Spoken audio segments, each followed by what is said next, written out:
water repair project. Meron tayong 111,280 86 maps. Kasama na yung na-acquired ko, tapos nabasa kong isa. Okay? So, kukunti lang tayo magtatrabaho today. Let us try to finish na lang around siguro 30 before New Year. Kaya natin to. Kasi madali lang naman yung tab na to. Para madala na lang or masama sa 15 na cut-off natin by January. Okay? So, anong gagawin sa Building Forest Water Repair Project? So, eto yon, okay? Meron tayo dito mga categories. It has a building, existing, water, tapos bridge, and forest attributes. Yung existing, ignore nyo na lang yung existing. Okay? Kasi yung existing na attribute is nadala lang siguro yan, so wala yan. Okay? So, we have to check for water, bridge, and forest.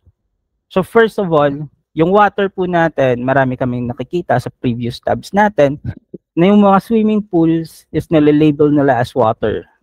Guys, labelers, don't waste your time doing so. Kasi yung mga water po na yan sa swimming pool, it is not natural, hindi siya natural made. Okay? So, hindi natin siya kailangan i-capture. Do you understand? Yung kailangan natin i-capture is yung mga dagat, rivers, lakes, or yung mga malalapad na water bodies, hindi yung mga swimming pools. So, wag nyo nang sayangin yung oras nyo kakalabel ng swimming pool as water. Okay? You understand? And mostly dito sa Building Forest Water Repair Project, yung mga forest natin, yung mga forest natin, okay na yung pagkakalabel. Yung po problemahin lang natin is yung bridge, kasi yung bridge is most likely, missing. So, kailangan natin i-label yon. Mga bridge, it means tulay, overpass, mga ganun. We have to label them as bridge. So, meron tayo bridge attribute dito. Sa forest, okay na yung pagkakalabel niyan. Wala tayong problemahin. Sa water, siguro magkakaroon ng mga errors yan, which is nakalabel as water, pero hindi siya dapat nakalabel as water. So, you can simply delete those. Okay? Mga overcold. Or may mga missing part yung mga water bodies natin, ayun, kailangan natin yung effects. Huwag yung hayaan na sira yan. Kasi meron din tayo ditong banner. We have a banner para sa project na to. Meron yung rules. Ayan yan. Number 1, forest. Ignore, don't touch. Water, fix only big errors. Ibig sabihin yan, yung mga ground which is na-label as water, yung may mga kulang na water, yun yung kailangan nating ayusin. Building, standard requirements. Okay, existing, wala yan, ignore nyo na. Bridge, draw part above ground or water. So, workflow natin nandyan din. May tanong kayo sa mga sinabi ko? Any questions? Concerns? Puro lang like, walang tanong? Wala, boss. Okay, sige. So, again, first, we have to check the forest or water. Okay? And bridges. So, kung wala namang problema, kagaya nito sa mapa nito, you can focus on the building. Okay? Para hindi magulo at saka hindi sagabal yung forest natin sa pagle-label natin ng building, you can simply click F3. Okay? Para mawala yung forest. Ano yan? May nag-chat. Grid rules. Yes po, meron po tayong grid rules. Okay? Pero, meron tayong grid rules and meron tayong mask rules. Para sa mga hindi nakakaalam na mga labelers sa mask rules, okay? Meron po tayong green na linya sa ating mapa. That is the mask, okay? Or yung working area natin. So, you have to click the toggle, which is nasa baba ng escape and nasa kaliwa ng number 1 natin, nasa taas ng tab sa keyboard. Just click nyo lang yan. And then, yung working area ninyo is kung saan lang yung part na naka-green. Okay? Pero, hindi ibig sabihin na kapag tumama na siya sa green line, hindi na natin i-capture yan. Okay? Kapag tumama siya sa green line, sa inyo pa rin po yan, as long as nasa loob po siya ng grid natin. Ito po yung grid natin. Okay? Meron tayong grid rules, and which is yung grid rules natin, kapag tumama sa top part ng grid or left part ng grid, ayun, hindi natin i-capture. Pero, meron naman tayong mask rules which is eto, yung mga part na to or mga buildings na to which is nakatama sa green na line or mask natin is nasa loob pa po yan ng ating grid. Okay? Nasa loob pa po yan ng ating grid. So if ever, example lang, may building na tumama sa part na to ng ating mask, tapos nasa loob pa rin siya ng ating grid, we can still capture those buildings. Okay? Kagaya nito. Are we clear? Yes. Okay. Tapos, meron pa dito sa building forest water repair kasi as you can see, maliit lang yung ating working space or working area. Diba? At nito lang siya kaliit. May mga building dyan, kagaya nito, which is natabunan ng black na area or end of the map, tawag namin dito, edge na ng ating map. So, hindi na siya kasama sa image. So, for example, yung building is kagaya nito, tumama siya dito, pwede nyo lang, para hindi na kayo mahirapan, you can simply capture that building based sa kung ano na lang yung natitira or nakikita ninyo. Okay? So, pwede lang ninyong i-capture na yun as like this. Pero, pwede na i-capture yan as like this. Tignan natin itong konti. Natin ganyan. And then that would be okay. Pero kung kaya ninyong i-imagine yung image or kaya ninyong hulaan kung ano yung shape ng image or ng building na yan, pwede nyo rin siyang i-capture based sa tingin yung tama. Basta importante, wag lang weird yung shape ng building na yan ng pagkaka-capture ninyo. Ito kaya nito, capture din natin to. This is a missing part. So para lang itong regular building repair project, pero may dagdag lang siya ng forest, water, and then bridge. So yung gagawin nyo lang dito is napakadali. You have to fix those buildings na sira. Alam na rin naman natin kung anong gagawin kapag building repair. Right? Meron pa ba ditong hindi alam kung anong gagawin kapag building repair projects? Wala na rin naman siguro, di ba? Opo, pasok pa rin po ito sa 10% bonus. So don't worry. Kasi pasok pa rin naman to sa December. Hindi ko lang alam kung yung January natin kung ganun pa rin, pero we will try to ask Sir Pauline for that. So kapag may mga building tayo na tumama sa mask natin, we can still capture those buildings. At saka hindi nyo kailangan ng perfect quality for this tab. Okay? Hindi nyo kailangan ng perfect quality kasi yung tab na to is, this is a regular building repair project or regular project lang. Okay? So, let us try to speed up and tapusin natin to right before the new year para makapagpahinga din naman tayo. Puro na lang tayong pahinga, wala din tayong kikitain kapag. So, try to quick edit lang yung mga building na to. Madadala nyo to sa cut.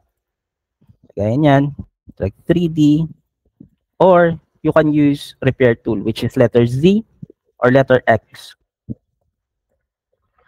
Mga konting right angle, walang problema yan, as long as hindi siya ganun katabingi.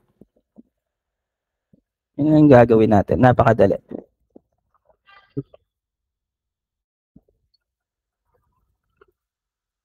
Delete natin to. And then labelers, babantayan ko yung mga pasa nyo. So please, sinabi ko naman na hindi tayo kailangan ng perfect quality, pero hindi rin tayo pwedeng magpasa ng mga wasak na mapa. Okay, alam ko naghahabol kayo sa speed, naghahabol kayo ng maparami ang gawa ninyo. So please lang, pakiingatan din yung quality nyo at the same time. Okay ba tayo doon? Yes, boss. So checkers will work as checker, labelers will work as labelers. So ito lang, ayusin lang natin yan. Yan, dog natin 3D konti. And right after that, you can simply submit your map. Residential buildings, hindi niyo kailangan gawing multi-layer kasi sayang yung oras nyo. Gagawin yung multi-layer, pagtatsagaan nyo, pagpunta sa checker, ipapamerge lang din naman. Push back, may error pa kayo. Okay?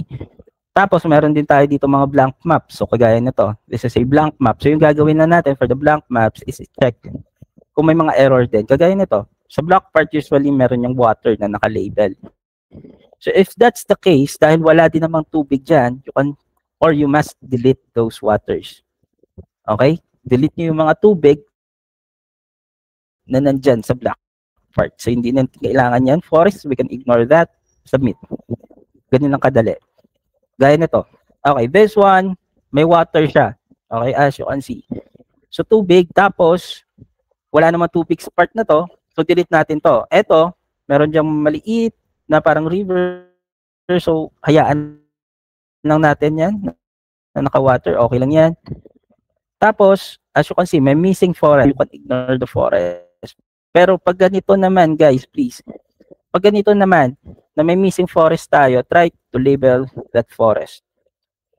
Kung sa LC natin or land cover project, yung ginagamit natin pag fill ng area is letter E, dito sa building repair forest project, yung gagamitin natin pang fill is letter Y. Okay? Letter Y. So kapag mag-fill kayo, pagaya pa rin ng dati, just click Y. I-click nyo na lang yung Y, hindi letter E. Tapos, click nyo sa area na kung saan nyo gusto mag-fill. Alright, after that, you can simply submit your map. So, are we clear? Any more questions? Wala po. May overpass po ba yung letter? Wala po tayo ditong overpass, Sir Jericho, kasi hindi po tayo magle-label ng road or hindi tayo magle-label ng pavement. Okay? Kung for example, meron kayong bridge na nakita, ano ba yung pagkakaintindihan niyo sa bridge?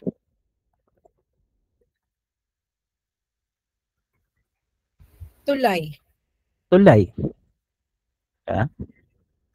For example, tulay, nakakita kayo ng tulay. So yung gagawin nyo lang is to click the bridge attribute.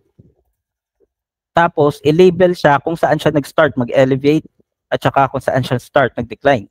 So, click lang space, and then that would be okay. So, yan lang yung gagawin sa bridge. So, wala kayong gagawin overpass or iba pa. Okay? Okay, good. Tapos, kagaya nito, kapag nakakuha kayo ng mga mapa na ganito, simply click F3 na lang. Pagkatapos ninyong ma-check, kung mayroon tayong kailangang ayusin, kagaya nito, black part, which is may water, delete lang natin yan. Yung forest, hindi na natin kailangan ayusin yan. Hindi nyo kailangan i-label yung mga papitsi-pitsing mga forest or mga puno dito. Okay, that is such a waste of time then. So right after maayos natin yung tubig, na-delete na natin, click F3, and then you can start working on those buildings. Actually, hindi ganun kahirap mag-label ng mga building na to. Okay, matatapos nyo to within a few minutes lang. Gaya nito, ayusin na natin to. Drag 3D. Ground, delete. And hindi nyo kailangan ng sobrang gandang quality para sa tab na to.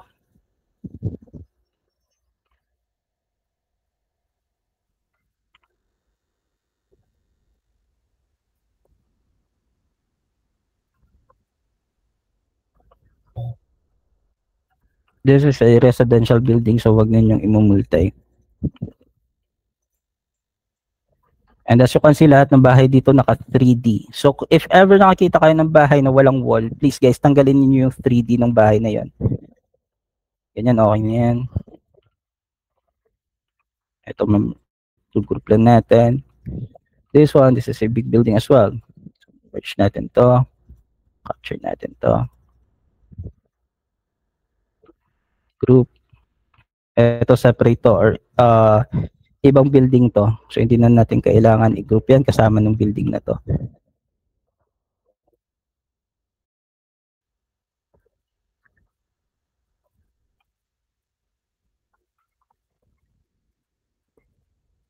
Checkers, kung may mga checkers dito, hindi nyo kailangan ng sobra mga missing building, mga missing part na malalaki, grounds.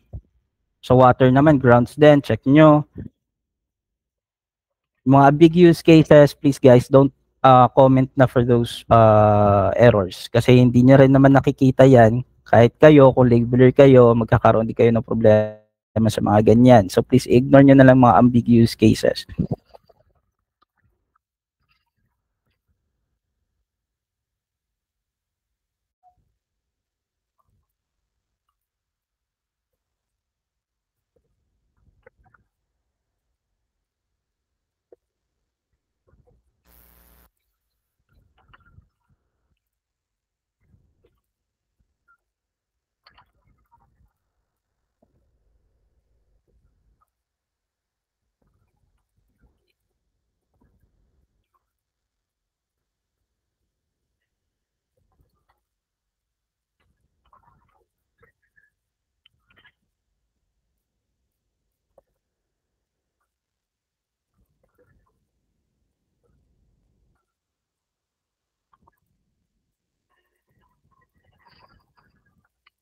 Any questions habang nagle-label ako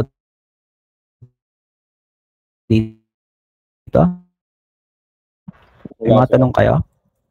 Bakit wala kayong mga tanong? Sa Magtanong kayo. Oh, sige, isa-isa lang. Mas open for all yan? Yes, ma-open to sa lahat kasi like I said, this is for the crowd and hindi ito demo project. Nagpatawag lang tayo ng meeting para ma-refresh yung mga tao at saka maiwasan yung mga malalaking error. Kasi like, nung nakaraan na building forest water repair project natin, may mga bahay na may maraming sira, may mga swimming pools na naka-label as water. Yung iba checkers pa nag-label ng water. So para maiwasan natin na magkaroon ng problema, time to time magkakaroon tayo ng mga training. And like I said, ako na mag-handle ng mga labelers. So if ever may problema yung mga labelers, kontakin nyo ako. Okay? Sir, BM daw. Benchmark. So for the benchmark, as of now, wala akong alam. Kasi hindi pa nagpaparamdam si Sir Pauline sa amin. So hindi pa na-update yung benchmark nito. Pero usually kapag ganito, iba yung benchmark ng forest, iba yung benchmark ng water, iba yung benchmark ng buildings sa tab na to. Pati yung ating bridge.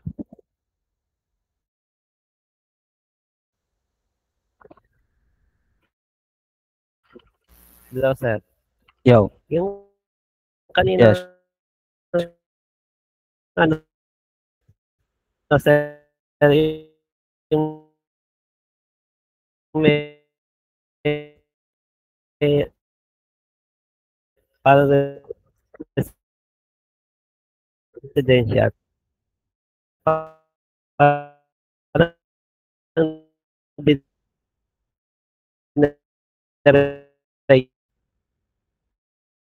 nyo lang yung ano. Pero, Ayun. kaya yan, Ito, sir. part na Paano to. yan, sir? Kasi kung ito, i-capture ko to, pwede ko yung i-ignore. Pag residential pwede po, na- sir, ignore na lang po yun.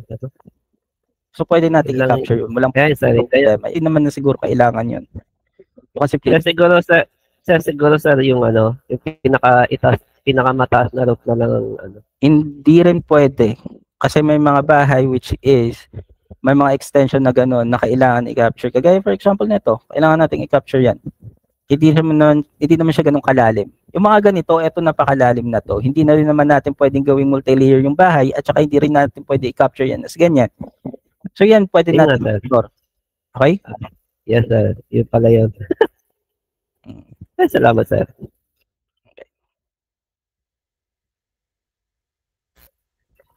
Doon na kasi nahihirapan, sir. O may mga bahay na kagaya nito, mga ganyan yung itsura, that is the time na pwede kayong mag-relabel. Okay? Para hindi na mahirap. Kasi pag itinansya-tansya nyo pa yan, pag nag-edit kayo, matatagalan lang kayo. So kapag nakakuha kayo ng mga ganyang bahay, mas magandang i-edit na lang or i-delete and then edit. Pero may mga bahay na kagaya naman nito. Okay? Pwede nyo tong diskartehan. Pwede nyo tong i-fix lang ng konti. Kahit hindi na kayo mag-redraw, okay na yan. Walang problema dyan. Hindi ko yan minerge. Ano ba to? Wait lang. Okay. Kadikit naman na sila. So, isahin na lang natin.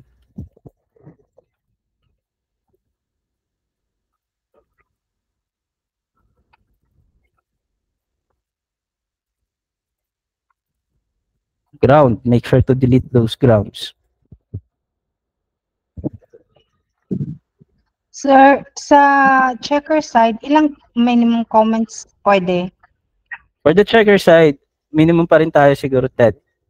Kasi mostly yung mga mapa dito is konti lang yung laman. Mamaya pag nag-minimum of 5 tayo, may mga checker din tayo medyo semi-buraot. Magko-comment na magko-comment, magpo-pushback yun, pushback kahit konti na lang yung laman ng mapa. So if that's the case, labeler naman natin yung matatamaan po. Lalo na kapag, for example, yung mapa, around 20 lang yung laman na bahay, tapos kinumenta ng checker ng 10. One comment of checker is equivalent to or minus 10 features sa labeler. So mamaya, yung mga mapa, which is konti lang yung laman, for example, 20. Tapos nag-comment pa yung checker dyan ng at least 5 or less. Wala nang kikitain yung labeler natin. Di ba? So magli-limit tayo ng at least 10 comments para mapilitan yung mga checker mag-edit para sa mga small errors. Pero ito naman yung catch dyan. For those checkers na makakahuli ng mga labelers, which is sobrang auto-pass na talaga, mention nyo lang ako sa GC ng checkers. Check natin yung sitwasyon kung talagang auto-pass naman or hindi sadya. If ever napatunayan natin nag-auto-pass or nag-auto-pass lang yung labeler na yan, i-reset natin lahat ng task niya and then i-block natin siya sa tab na to para patas. Hindi rin naman pwede checkers na mag-edit kayo na mag-edit lalo na kapag pasaway na yung mga labelers. Tama? Correct. Correct. Sino yun? Me. So, ayun na lang guys. Okay? Limit na lang tayo sa 10 comments. Pag sobrang pasaway si labeler, ayun. Sabihin nyo sa akin and then gagawa natin ng decision. Pero as long as kaya pa nating i-tolerate small errors, normal lang naman siguro yan. Abnormal na lang kung auto-pass na.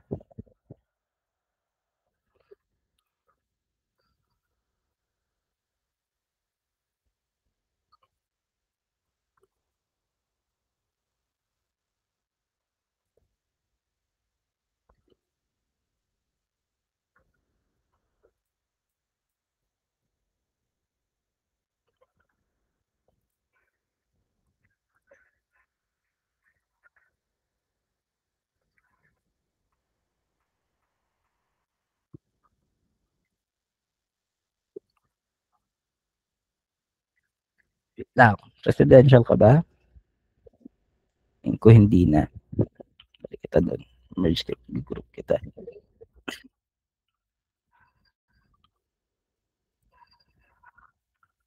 Okay na yan. Kung hindi nyo maintindihan, hayaan nyo na. So, once tapos na kayo, you can simply submit your map. Ayusin natin to. Dami pa palang error. Ito caravan delete.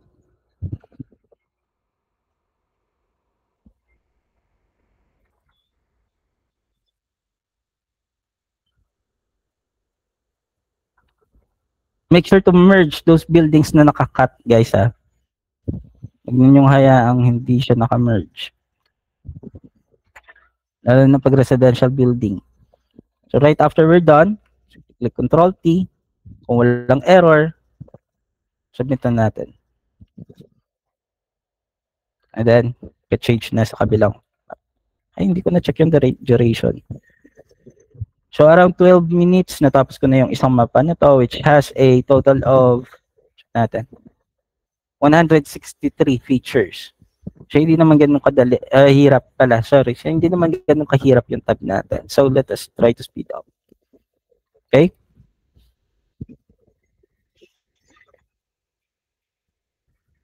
So no more questions. If none, i-open ko to yung tab sa lahat. Actually, hindi ako mag-a-attendance. Gusto ko lang pumasok kayo. Kasi pag hindi ko naman sinabi na hindi ko kayo i-verify kung wala kayo dito, marami tayong mga kaibigan na hindi papasok at saka magtatrabaho lang na automatic. Tama? Correct. So, para patas lahat, ayun. So, o-open ko na to ngayon.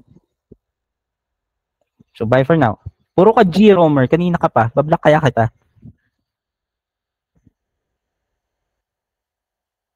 So, bye-bye na guys. Endo na lang natin itong discussion na to and then check nyo na lang yung mga ikoda nyo right after. Okay? Thank you, sir. Labelers will work as labeler, checkers will work as checker. And then pakitapos din ako ng 07, please. That is a demo project. Advance Happy New Year, sir. Advance Happy Valentine's din.